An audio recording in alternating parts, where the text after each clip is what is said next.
নমস্কার, আপনারা দেখছেন ওঙ্কার বাংলা। আপনাদের সঙ্গে আমি সৌমি। আজকে কিছু গুরুত্বপূর্ণ খবরে।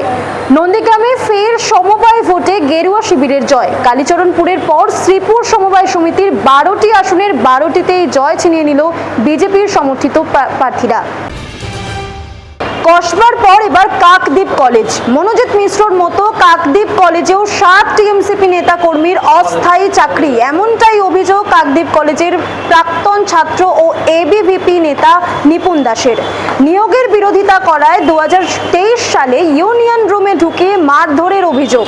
কাকদ্বীপ থানায় অভিযোগ জানিয়েও কাজ হয়নি।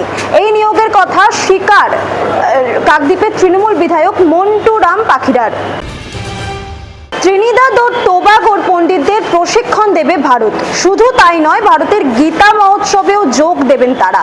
ত্রিনিদাদ ও টোবাগোর প্রধানমন্ত্রী কমলা প্রসাদ বিসারের আমন্ত্রণে 3 ও 4 জুলাই এই দেশটিতে সফর করছেন ভারতের প্রধানমন্ত্রী। সেই সফরকালে এই সিদ্ধান্তের কথা প্রকাশ্যে এসেছে। এই রকমই আরো অনেক নিউজ আপডেট পেতে চোখ রাখুন ওঙ্কার বাংলা ডিজিটালে।